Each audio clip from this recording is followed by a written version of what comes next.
¿Qué pasa el cuarto testigo? El testimonio del judaísmo.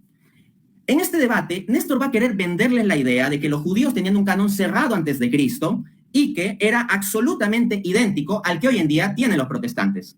Pero cuidado con lo que compran. En lugar de dejarse llevar por especulaciones, escuchen la voz de los hechos. El hecho es que los judíos del siglo I después de Cristo todavía estaban divididos acerca del asunto del canon. Los saduceos solo aceptaban los 5 primeros libros. Los judíos de la comunidad de Qumran parecen haber aceptado más libros que los que hoy en día tienen los protestantes en sus Biblias.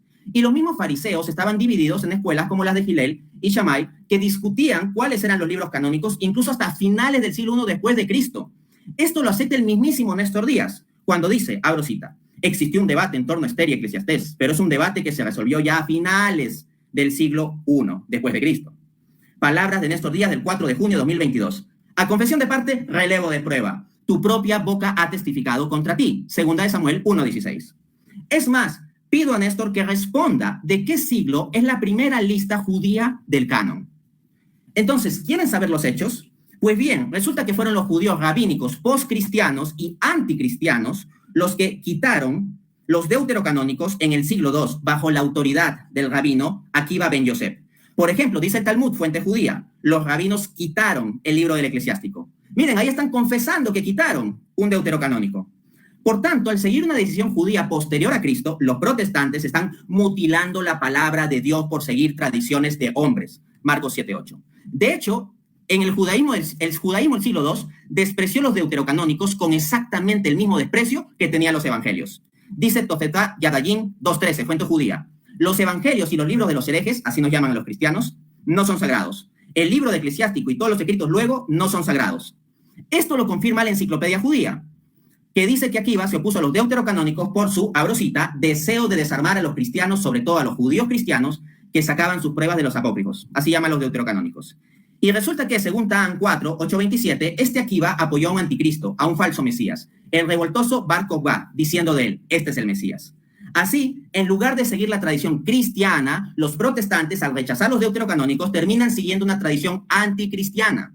Ahora, erróneamente, Néstor dijo que nuestro debate es simplemente, cito, el pensamiento judío versus el pensamiento católico, palabras del 25 de enero de 2023. Pero ello es una falacia de falso dilema. Primero, porque les informo que hasta hoy en día los judíos etíopes aceptan deuterocanónicos. Y segundo, porque no solo un católico como yo, sino el más grande de los académicos protestantes actuales sobre la historia del canon, Lee Martin McDonald, rechaza la postura de Néstor de que los judíos tendrían un canon cerrado para el siglo I. En su artículo académico de 2020, Fluidity in the Early Formation of the Hebrew Bible, examinando las fuentes judías, muestra que el judaísmo del primer siglo, lejos de tener un canon perfectamente definido, reflejaba una, cito, continua fluidez en la forma de las escrituras. Y si creen que este es un testimonio aislado, les cito a nada menos que Craig Evans, que es un académico protestante, autor de más de 600 estudios académicos, y refuta la postura de Néstor diciendo que en los días de Jesús, abro cita, el canon no estaba fijado. Fin de cita. Que pase el quinto testigo. 5. El testimonio de la iglesia cristiana.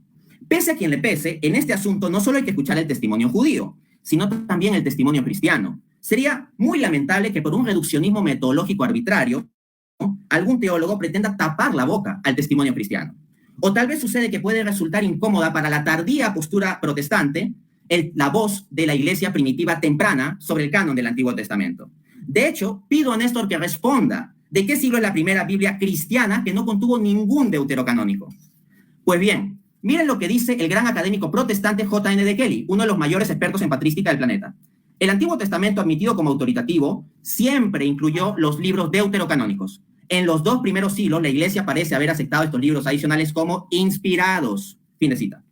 De este modo, la autoridad e inspiración de los deuterocanónicos en el canon del Antiguo Testamento parece ser parte de lo que transmitieron los apóstoles.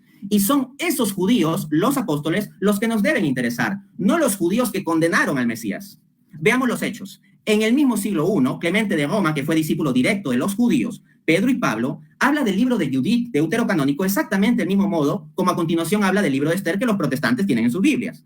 A su vez, Policarpo de Esmirna, discípulo del judío apóstol Juan, cita sin distinción Tobit 12:9 en el mismo párrafo en que cita otros textos como Primera de Pedro 2:12, que todos los protestantes reconocen como escritura. Es más, yendo a un análisis general, Gary Michuta ha encontrado que de 214 citas de 114 escritos de padres de la iglesia, Unas 209 citas de 109 escritos afirman a los deuterocanónicos como escritura.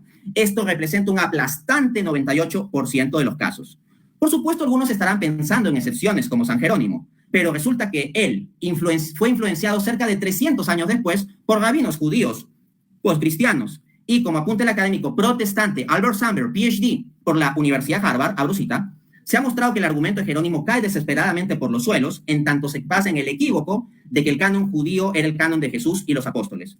Cualquier apelación subsiguiente por medio de los reformadores tendrá el mismo destino. Fin de cita, y con ello caen Lutero y compañía.